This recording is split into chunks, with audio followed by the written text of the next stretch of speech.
Assalamu alaikum wa rahmatullahi ta'ala wa barakatuh. Bienvenue à notre nouvelle émission Objectif Yom al-Mazid.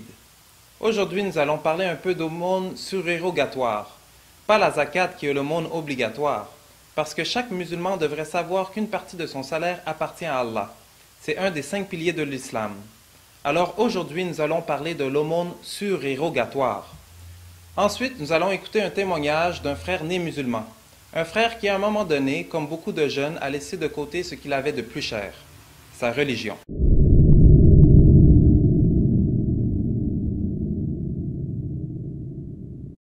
Bismillah, alhamdulillah, alayhi salat salam, ala rasulillah. Assalamu alaikum, mes chers frères et sœurs en islam, et mes chers frères et sœurs en Adam. Certains pourraient se demander pourquoi je dis mes chers frères et sœurs en Adam. Parce que je crois que tout le monde connaît le terme « mes chers frères et sœurs en islam ». Adam et Ève sont les parents de l'humanité. Alors Adam est le père de l'humanité, donc vous êtes tous musulmans ou non musulmans, mes chers frères et sœurs en Adam. Les biens de ce monde appartiennent à l'un de ces 4 individus. Le premier type d'individu, c'est quelqu'un à qui Allah a octroyé une fortune et une science, une sagesse. Il craint ainsi Allah dans la façon de la dépenser. Il en donne à ses proches et il sait qu'Allah a une part dans cette fortune. Cet homme occupe la position la plus enviable. Le deuxième type d'individu, c'est quelqu'un à qui Allah a octroyé une science sans lui donner de fortune.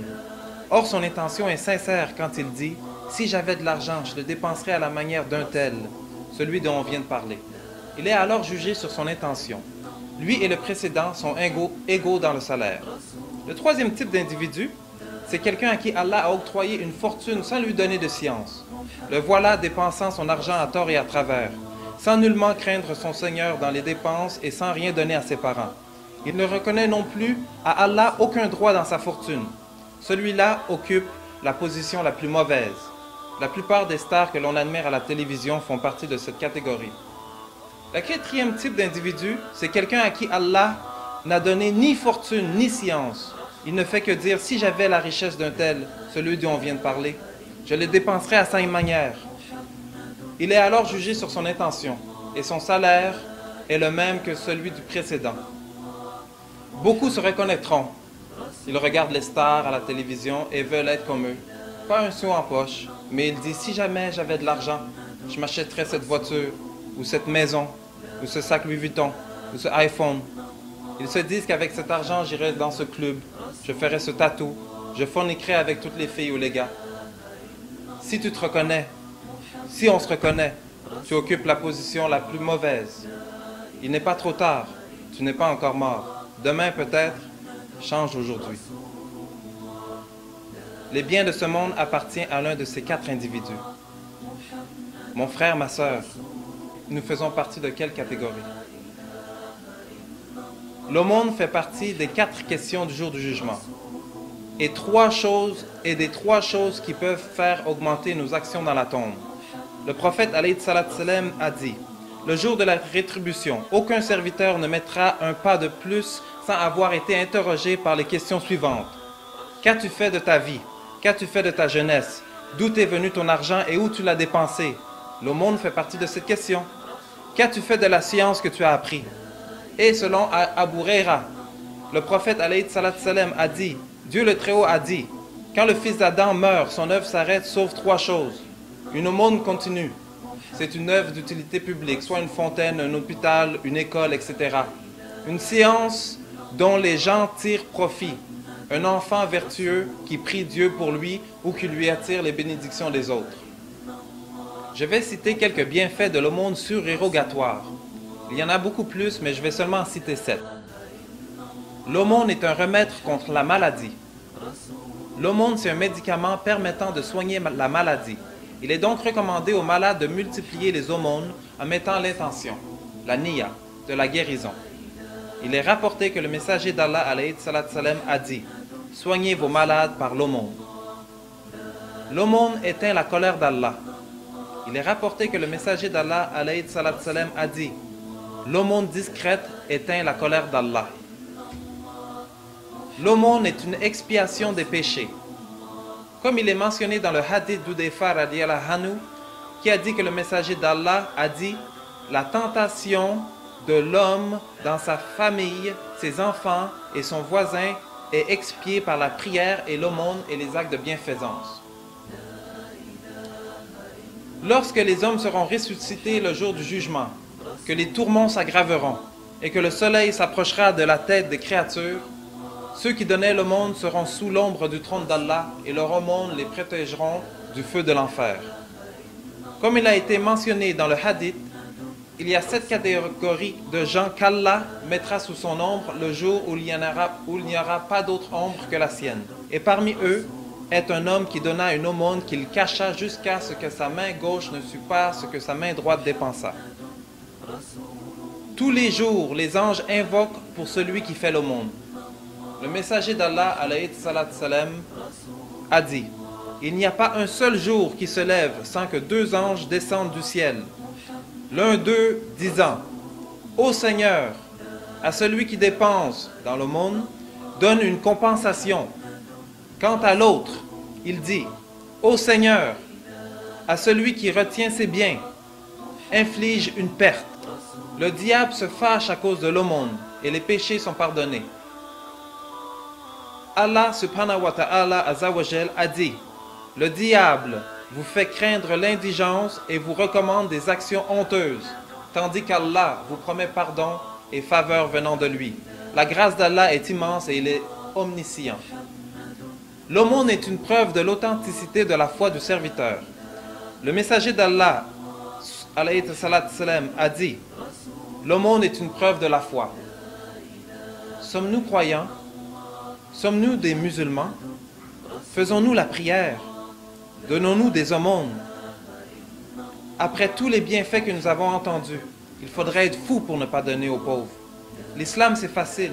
Tu veux le paradis sur terre et dans l'au-delà? Suis le Coran et le prophète alayhi salat salam. Le prophète alayhi salat salam nous a donné des outils pour y arriver. Où? Au paradis. L'aumône en fait partie. Faisons-le. Maintenant, arrêtons de parler, parce que si nous faisons juste que parler, nous n'allons rien faire. Comme on dit, les vrais font les vraies choses, alors allons voir les vrais qui bossent sur le terrain. Mais avant ça, nous allons passer une courte pause, Inch'Allah. Restez à l'écoute, Inch'Allah.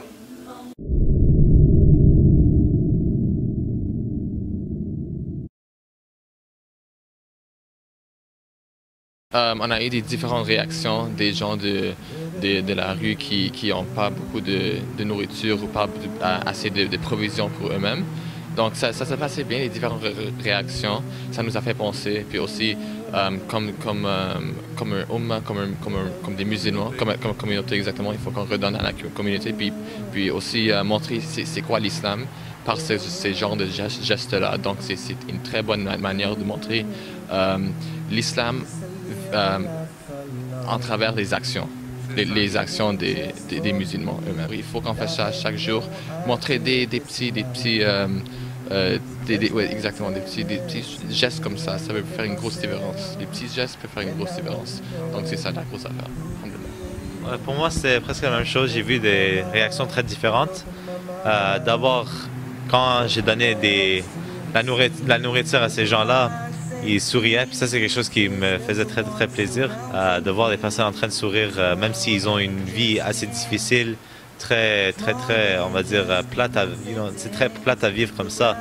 Mais du moment qu'ils reçoivent quelque chose qui leur donne du bien, ils sourient, puis ils sont contents dans le fond. C'était juste un bon moment pour leur faire sourire. Et une autre chose que j'ai réalisé, c'est que c'est drôle de voir comment la société a tellement envoyé des stéréotypes de l'islam en étant quelque chose de très, très, très mauvais, puis les terroristes, puis les affaires comme ça. Et du même que quand j'ai donné la nourriture à quelques gens comme ça, ils disaient des affaires comme toi t'es musulman, tu tues des personnes, des affaires comme ça, même s'ils ont vraiment rien, comme c'est pas comme s'ils ont une télé pour regarder ces nouvelles, mais du même, ils sont quand même des personnes qui ont vécu avec ces stéréotypes. Donc c'est une opportunité pour aussi nous, comme en tant que musulmans, de briser ces stéréotypes, de leur montrer que l'islam c'est pas juste la violence, puis on va dire on tue des personnes, puis des affaires comme ça, mais on aime la communauté, on essaie de redonner quelque chose à la communauté. On n'aime pas savoir les pauvres, on n'aime pas savoir des personnes en train de vivre des moments difficiles dans la vie, et donc on veut redonner quelque chose. Puis c'est vraiment drôle de voir que d'un moment qu'on fait cela, qu'on donne ces nourritures-là, que ce stéréotype, ça se brise, puis ils voient comme un musulman que c'est quelqu'un qui est quelqu'un de bien, quelqu'un qui sert à la communauté. Puis c'est exactement ce qu'on est là pour ça. Je suis très content aussi que les musulmans viennent aussi à l'aide de tout le monde. Puis je veux pas, j'ai mon ami qui est tout près de moi, puis que je suis content parce que c'est bien beau que je ne l'ai pas rencontré, puis voir que les gens changent quand ils veulent changer. IERA, dans le fond, c'est Islamic Education and Research Academy. C'est quelque chose qui a commencé en Angleterre. C'est une organisation qui vise à éduquer les personnes de la réalité de l'islam. C'est que briser les stéréotypes, on va dire montrer l'intégration des musulmans dans la société, montrer comment nous aussi on peut aider, comme on a fait aujourd'hui, donner de la nourriture aux pauvres ils ont rien vraiment, ils n'ont pas de moyens pour se nourrir, pour vivre une vie assez, comme j'ai dit avant, hein, c'est juste une vie très difficile à vivre. Assalamu alaikum wa rahmatullahi wa barakatuhu. Je m'appelle Kessie. J'ai converti il y a 1 an. Assalamu alaikum, moi c'est Khadija. Moi je suis née musulmane. Aujourd'hui, on est là pour donner à manger en sans-abri. Puis ça, c'est Casey, elle a organisé l'événement. Puis je voulais faire quelque chose de différent avec des non-musulmans, mais il y en a qui sont venus mais ne sont pas ici en ce moment avec nous. Alors, je voulais avoir les musulmans puis les non-musulmans venir ensemble pour faire quelque chose pour le bien, puis faire quelque chose de différent. On a vu que leur temps dans la vie pour donner leur temps aux autres qui ont vraiment besoin d'aide. Puis aider les sans-abri, il n'y a pas de religion, que tu sois musulman ou non. C'est notre devoir de les aider. Puis hier, on a fait un dîner hier pour inviter les gens à venir aujourd'hui pour aller dans les rues. Comme on a commencé à Atwater, puis maintenant on est à Berry-UQAM. Puis on a eu beaucoup de gens qui sont venus participer avec nous. On avait aujourd'hui environ 20. À peu près 20 personnes, ouais. Hier, on est censé être plus, mais il y avait eu quelques complications, alors... Inch'Allah, oui, on va refaire ça, Inch'Allah, pendant l'été. Et à chaque saison, pour maintenant, on va commencer à chaque saison, puis parce que c'est la première fois, alors en ce moment, on est juste... Ben, c'est la première fois qu'une sœur a commencé ça. D'habitude, c'est tous tes frères, puis genre... Mais cette fois-ci, on voulait faire quelque chose de différent. C'est la première fois que je fais ça. Alors quand je suis allée parler à un des sans-abri, puis je lui ai donné à manger comme... Ça vraiment, genre, c'est ça. Vraiment comme... J'avais envie de pleurer parce que... Il est en train de vous parler comme... Parce qu'il y a personne qui leur parle, il y a toujours du monde qui passe devant eux, là. Puis genre, avoir le temps de parler avec quelqu'un qui a tout ce qu'il veut, puis genre, nous, on est en train de donner ce qu'on a pour eux, là. Tu vois vraiment un éclair sur leur face, puis genre, c'est vraiment, ça touche vraiment haut. Puis on a donné ces livres-là. Ça s'appelle The Man in the Red Underpants. C'est vraiment intéressant. On leur a dit comme... Il y a du monde qui ont pris ce livre, puis ils ont dit qu'ils vont le lire. Puis c'est ça. Alors moi, je trouve que c'est vraiment important que, comme, étant que musulmans, comme, en même temps qu'on peut... quand on leur donne à manger, on peut parler de Dieu en même temps. Inch'Allah, on vous invite tous à venir la prochaine fois. Puis c'est ouvert à tout le monde, puis c'est pour une bonne cause. Alors, Inch'Allah, à la prochaine. Puis Machallah, regardez, il y a quelqu'un qui prie dehors.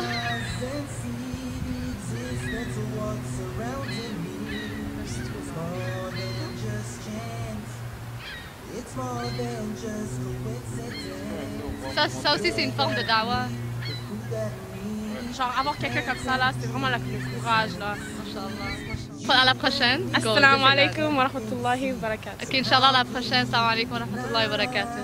Assalamu alaikum wa rahmatullahi wa barakatuh. On vient de voir de jeunes musulmans actifs dans la communauté. Mashallah, ça fait chaud au cœur de voir ça. Ils sont allés donner à manger aux pauvres et faire la dawa en même temps. La nourriture pour le corps et puis la nourriture pour l'esprit.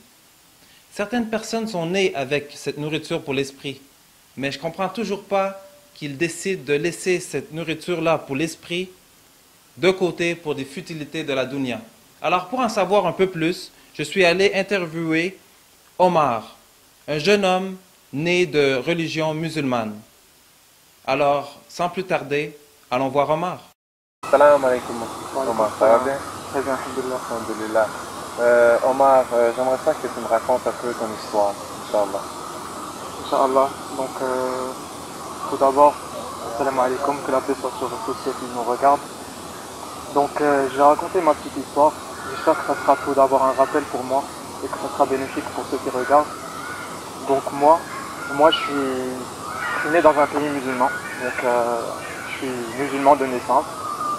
Et c'est-à-dire, pour commencer par l'enfance, on sait que rien ne se passe dans l'enfance, on joue et de façon générale, la vie est belle, on ne pense pas trop. Donc je vais passer directement à l'adolescence. À l'âge de 13 ans à peu près, j'ai quitté mon pays et je suis venu vivre ici au Canada.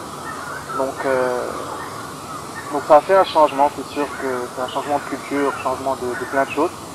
Mais avant, quand j'étais au Maroc, j'étais quand même croyant, c'est-à-dire que je croyais en Dieu.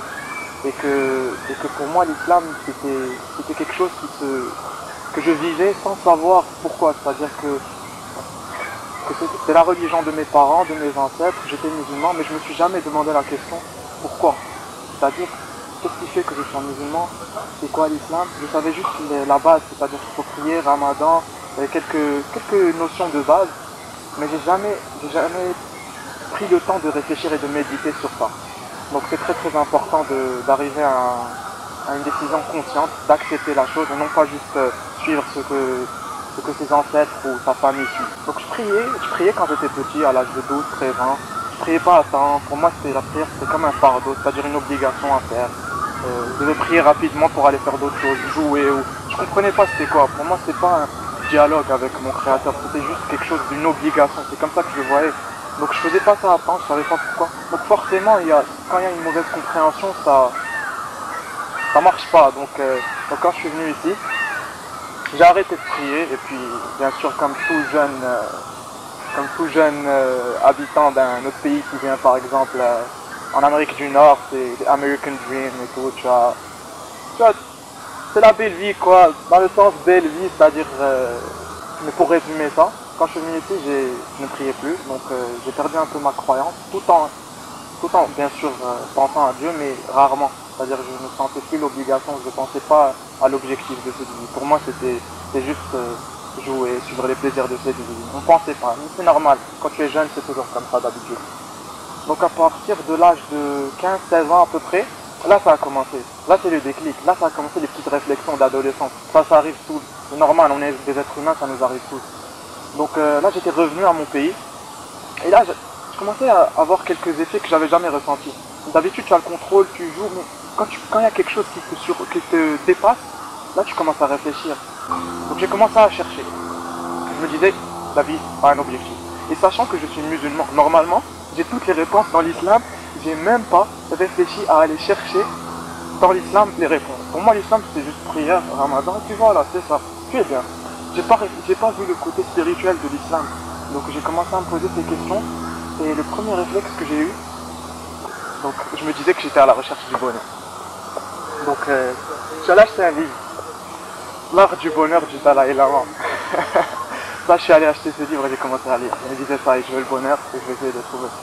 J'ai lu la moitié, mais après je me suis dit, attends, ça réfléchit pas, ça répond pas à mes questions, ça me parle de compassion, d'amour, de fraternité. La vie, oui, c'est des mots, c'est beau les mots, mais il faut des réponses. Donc après, je me suis dit non, ça peut pas marcher. Après, j'ai essayé le yoga. On disait que c'est un sport qui te détend et que tu médites et tout ça, donc forcément ça va enlever le stress, tu vas commencer, tout va s'arranger. Donc après, qu'est-ce que j'ai fait? Après, je suis allé chercher quelques sites pour combattre le stress, des techniques que tout le monde utilise. Bref, ça marchait pas.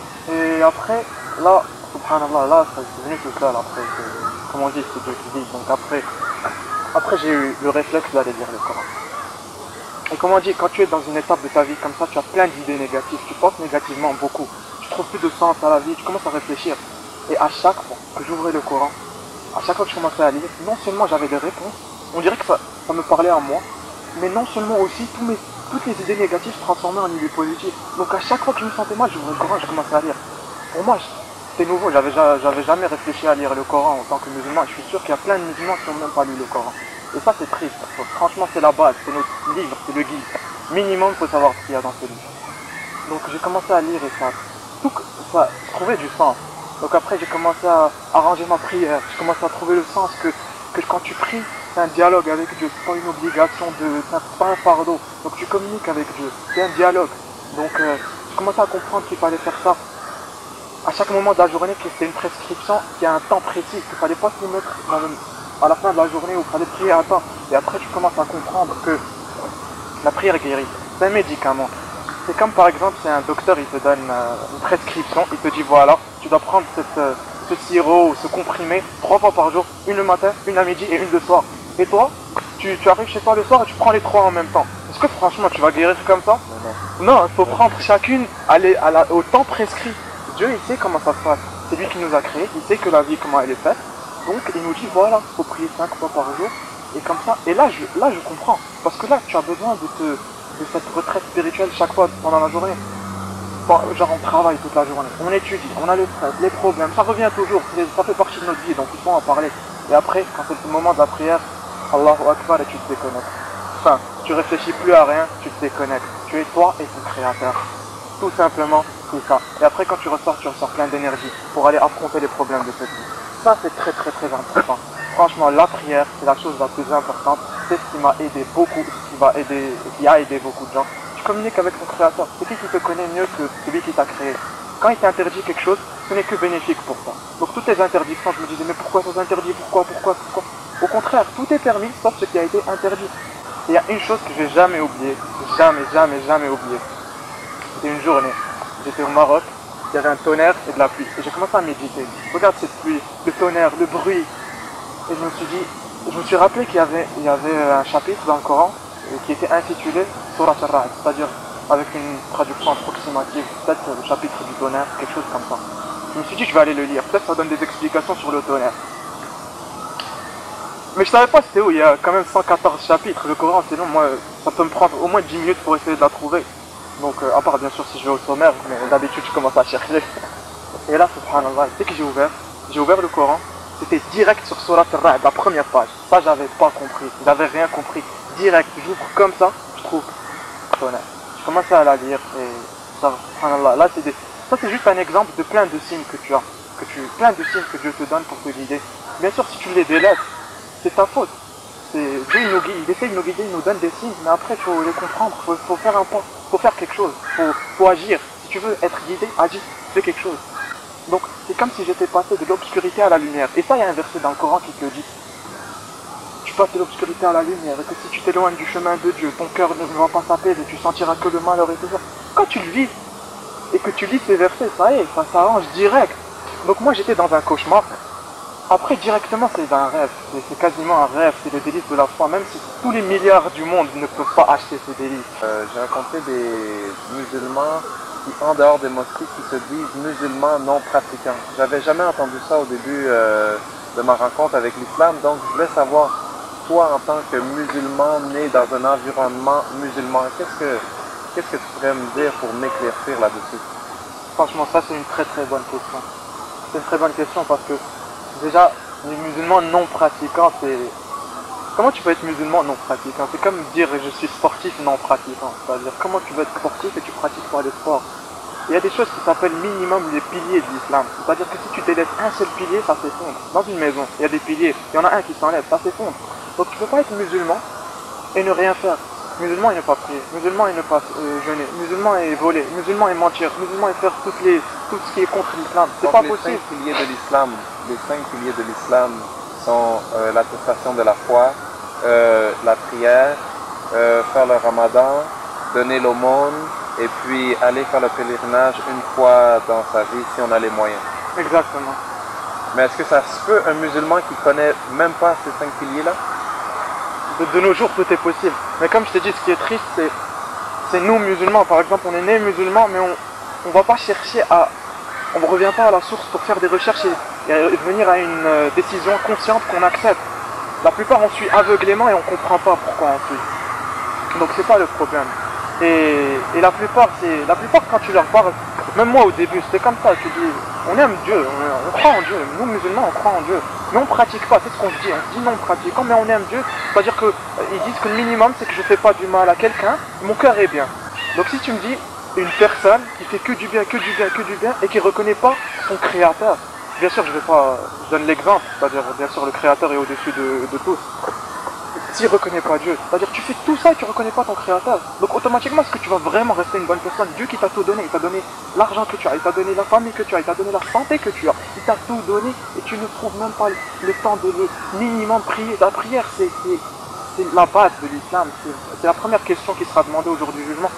Et franchement, je comprends pas, j'arrive pas à comprendre. C'est quoi les excuses de ne pas prier? Pourquoi? Ça prend combien de temps? 5 minutes par prière en moyenne, il y en a 5 pendant la journée. Donc ça fait 25 minutes par jour, 25 minutes sur 24 heures. On va dire qu'on dort 12 heures. 25 minutes sur 12 heures pour ton créateur, celui qui t'a tout donné. Alors que si ton boss ou un président il te donne un rendez-vous, tu arriveras à l'heure, tu seras le premier à arriver à l'heure. Même avant. Et pourquoi ne pas satisfaire le créateur qui fera en sorte que les créatures sont satisfaites au lieu de satisfaire les créatures? Pourquoi? On ne peut pas être musulman et ne pas connaître ce qui se passe dans notre religion. Sinon pourquoi on se dit musulman? Quand on atteste qu'on ne croit qu'en un seul Dieu et que Mohammed, que la paix soit sur lui, et son prophète, ça c'est que le début, c'est la clé, tu ouvres. C'est pas tu dis ça et après tu fais le contraire. Tu ouvres, après il y a tout un processus à suivre. Donc après tu reviens au Coran, tu reviens aux sources, c'est-à-dire la vie du prophète aussi. Tu cherches des réponses à tes questions. Et le gros problème qu'on a, le plus gros problème, c'est l'insouciance. C'est-à-dire qu'on maquille. On peut pas faire, on sait que pour nous musulmans, on sait que c'est la réalité, mais on essaie de la maquiller, on se dit que peut-être après, on va reprendre le droit chemin. Après. Mais qui te dit que tu vas vivre jusqu'à après? Qui te dit que tu vas vivre jusqu'à après? Personne. Est-ce que t'es VIP, t'as un ticket que tu vas pas mourir? Personne ne peut garantir. Personne. Donc juste réfléchis. Juste le fait de réfléchir à la mort, il y en a qui leur parlent de la mort, ils te disent non mais il ne faut pas déprimer la mort. Mais c'est tout à fait normal, c'est une réalité, pourquoi on va la cacher? Quand tu réfléchis à la mort et que tu vis tes faces, c'est là où tu seras heureux et en paix avec toi-même. C'est là où vraiment tu vas ressentir la paix intérieure, parce qu'on recherche tous la paix intérieure. Quoi de mieux? Avoir toutes les richesses du monde, tout ce qui est par rapport au matérialisme, et quand tu viens dormir, tu n'arrives pas à dormir, ton cœur tu sens qu'il n'est pas en paix, ou juste être en paix avec ton créateur même si tu n'as rien. Tu sais que le créateur suffit. Bon, Omar, est-ce que tu n'aurais pas un mot à transmettre à mon frère, à ma soeur qui nous écoute, qui est un peu éloigné de la religion et puis qui n'a pas encore goûté aux délices de la foi? Donc, ô toi musulman, je sais que vraiment tu aimes Dieu, je sais que tu aimes ta religion, mais que sais-tu vraiment sur cette religion? Est-ce que tu as pris le temps de lire le Coran comme on a dit avant? Est-ce que tu as pris le temps de lire la vie de ton prophète, que la paix soit sur lui? Est-ce que tu as pris le temps de réfléchir et de méditer sur tout ça? Sache que la vie n'est qu'un test, c'est un examen. On est des étrangers ici, on n'est que de passage. Même le prophète, sallallahu alayhi wa sallam, il a dit, sois dans cette vie comme un étranger. Donc on est de passage, ça va finir. La preuve, on a parlé de la mort. Ça peut finir à n'importe quel moment, chacun son test finit à n'importe quel moment. Donc, si tu as un examen à l'école par exemple, est-ce que tu vas juste essayer d'oublier cet examen, oublier, ne pas y penser, et après quand il y a le moment de l'examen qui arrive, le moment des résultats, le jour du jugement par exemple, pour y revenir, et là tu es surpris, tu te dis, mais tu savais tout ça c'est différent, nous musulmans on sait qu'il y a un jour du jugement, donc qu'est-ce que tu vas dire? Tu n'as pas préparé, donc après tu vas regretter, donc pourquoi? Alors que si tu prépares tout ça et tu prends le temps d'y réfléchir et tu prépares ta mort, une personne intelligente, elle sait qu'elle va mourir. Chaque jour qui avance, on ne fait que se rapprocher de la tombe, donc on doit préparer cette mort. C'est comme ça qu'on va avoir la paix intérieure ici et dans l'au-delà aussi. C'est important de le savoir. Donc il faut vraiment prendre le temps de méditer sur tout ça. Il ne faut pas juste prendre cette vidéo comme un divertissement et après oublier. Il faut vraiment méditer sur ce qu'on a dit, Inch'Allah. Faut vraiment. Et il faut savoir qu'on a un objectif. Chaque chose a un objectif. Cette caméra qui nous filme, elle a un objectif, c'est de nous filmer. Le micro qu'on utilise, c'est pour que notre voix. Donc chaque chose a un objectif. Alors nous, êtres humains, on n'a pas d'objectif. Bien sûr qu'on a un objectif, c'est clair. Et aussi pour finir, un dernier mot pour s'il y a des non-musulmans qui regardent cette vidéo. Si vous voulez vraiment vous informer sur l'islam, n'allez pas regarder la télévision, n'allez pas lire dans les journaux, ne regardez même pas le comportement de certains musulmans. Parce qu'il y a certains musulmans qui eux aussi, ils ont besoin de chercher et de savoir qu'est-ce que l'islam vraiment. Donc revenez à la source, ça serait plus juste. Revenez à la source. Et vu qu'on sait qu'il y a beaucoup de propagande au sujet de l'islam, donc revenez à la source et vous verrez que tout ce qui est dit, c'est pas vrai. Même moi, quand je vois la télé, des fois, les informations, je me dis, est-ce que c'est vraiment ma religion? Ils parlent vraiment de ma religion? Est-ce qu'ils parlent vraiment de mon prophète? Je ne sais pas ce qu'il nous a appris. Donc revenez à la source et méditez et arrivez à une décision consciente. Voilà, j'accepte cette religion parce que j'ai cherché et parce que c'est en accord avec moi et j'ai trouvé mes réponses et non pas la suivre aveuglément parce que c'est la religion de mes parents. Et voilà, Inch'Allah, c'est ça. Merci beaucoup mon frère. Merci beaucoup pour ton témoignage. Et puis j'espère que ça va éclaircir le chemin de plusieurs musulmans et non musulmans, Inch'Allah. Inch'Allah, j'espère que ça sera bénéfique. Pour nous en premier, un rappel. Et pour tous ceux qui voient cette vidéo, Inch'Allah. Et qu'Allah nous guide tous. Amen. Vous venez d'écouter l'émission Objectif Yom Al-Mazid sur Mustaqim TV. Je suis votre hôte, Isaac Mustaqim. Je voudrais vous demander de prendre quelques secondes pour juste cliquer j'aime sur Facebook ou sur YouTube, Inch'Allah. Et puis aussi, je voudrais remercier tous les frères et sœurs qui ont participé à la réalisation de cette émission. Alors, un gros merci beaucoup, Barakallahu Fik, et puis à la prochaine émission, Inch'Allah. Assalamu alaikum wa rahmatullahi ta'ala wa barakatuh.